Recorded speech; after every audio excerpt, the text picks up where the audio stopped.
नमस्कार, मैं हूं आलोक शुक्ला। स्वागत है आपका हमारे खास कार्यक्रम एक्सपर्ट स्पीक्स में। आज हम बात करेंगे मध्य प्रदेश सिविल जज 2022 परीक्षा में सफलता प्राप्त करने वाली सुश्री श्वेता रघुवंशी से और जानेंगे कि किस तरह से उन्होंने इस कठिन परीक्षा की तैयारी की और सफलता प्राप्त की। श्वेता रघुवंशी अपनी सफलता का श्रेय अपने परिवार के अलावा भोपाल की लॉ एकेडमी और उसके डायरेक्टर डॉक्टर सुरेंद्र सिंह बघेल को देती हैं।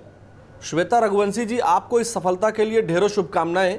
आपने न्यायपालिका में बतौर सिविल जज के रूप में अपना करियर क्यों चुना? जब मैं कॉलेज के फाइनल ईयर में थी तब मैंने ये डिसाइड कर लिया था कि जो मैं अपनी लाइफ के साथ करना चाहती हूँ इट गोज़ बियॉन्ड मनी। तो लॉ की फील्ड में judicial services is the most जो हम अचीव कर सकते हैं, और इस प्रोफेशन में जो रिस्पेक्ट और प्रेस्टीज है वो भी एक इम्पॉर्टेंट फैक्टर था मेरे लिए। और मोर इम्पॉर्टेंटली मेरे पेरेंट्स को बहुत अच्छा लगता मुझे जज बनता देख। तो ये सारे पुलिंग फैक्टर्स थे जिनसे मैं काफ़ी मोटिवेट हुई। श्वेता जी, सिविल जज की परीक्षा में कितने लेवल होते हैं और आपने इसकी तैयारी कैसे की? जी, ये एग्ज़ाम 3 स्टेजेस का होता है, प्रीलिम्स, मेंस और इंटरव्यू। तो मैंने तीनों एग्ज़ाम की एक ही कोचिंग की थी और सुरेंद्र सर ने काफ़ी गाइड किया तीनों स्टेजेस पे, प्रीलिम्स पे, मेंस पे, इंटरव्यू पे। फाइनल तक मैंने 1-2 साल में सर ने काफ़ी अच्छे से सिलेबस कंप्लीट कराया और पूरे टाइम थरोली गाइड किया, जिससे मुझे सक्सेस प्राप्त हो पाया। श्वेता जी, अन्य लॉ स्टूडेंट्स के लिए सिविल जज की परीक्षा में जो 3 स्टेजेस होते हैं, जो 3 लेवल होते हैं, उसके बारे में कुछ बताएं। सबसे पहले तो प्रीलिम्स, मेंस, इंटरव्यू, ये तीनों स्टेजेस पे जो सबसे इम्पॉर्टेंट चीज़ है जो एक लॉ स्टूडेंट को ध्यान में रखनी चाहिए वो ये कि बेयर एक्ट पर 100% कमांड होना चाहिए। बाकी रेफरेंस बुक्स तो बोनस पॉइंट होती ही हैं, लेकिन एलिमेंट्री नॉलेज के लिए बेयर एक्ट्स पर 100% कमांड, और बाकी सिर्फ वही एक्स्ट्रा चीज़ें पढ़ी मैंने जो सर ने कहा कि उनको पढ़ने की ज़रूरत है। श्वेता जी, आप हमें अपने टाइम मैनेजमेंट के बारे में बताएं। कोचिंग स्टडी और सेल्फ स्टडी को आपने कैसे मैनेज किया? जी, हमारी कोचिंग में काफ़ी पढ़ाई हो जाती थी, तो कोचिंग से आने के बाद 1 या 2 घंटे फ्रेंड्स के साथ थोड़ी गपशप और फिर उसके बाद फिर से पढ़ाई शुरू। मतलब हर दिन मेरा 6 घंटे का टारगेट होता था, और जैसे जैसे एग्ज़ाम पास में आ रहा था तो वो 6 घंटे को इंक्रीज़ करते करते 12 से 13 घंटे तक मैंने अपना पढ़ाई का एक्सटेंड किया टाइम। और डिसिप्लिन्ड थी, मतलब मैं काफ़ी अपना शेड्यूल प्रॉपर बना कर रखा था मैंने, तो काफ़ी शेड्यूल के अकॉर्डिंग चलता रहा मेरा प्रिपरेशन। श्वेता जी, आप अपनी सफलता का श्रेय किसको देना चाहती हैं? सबसे पहले तो सुरेंद्र सर ने बहुत हेल्प की, बहुत गाइड किया। उनके सपोर्ट, उनके गाइडेंस के लिए इमेंसली हेल्पफुल हूँ मैं।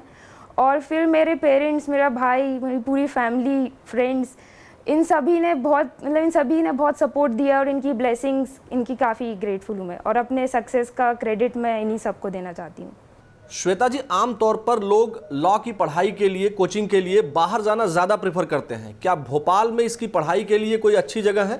जी, एक्चुअली मैं खुद 5 साल पटियाला में थी। पटियाला से आने के बाद मैंने 1 सेकंड के लिए भी ये नहीं सोचा कि मुझे दिल्ली में जाके पढ़ाई करनी है या मुझे इंदौर में जाके पढ़ाई करनी है।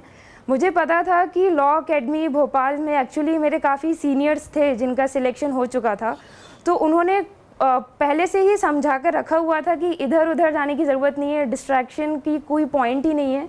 जब हमारे भोपाल में ही एक इतनी अच्छी कोचिंग है जिसका सिलेक्शन रेशो कंपैरेटिवली बाकी कोचिंग से बहुत ऊपर है।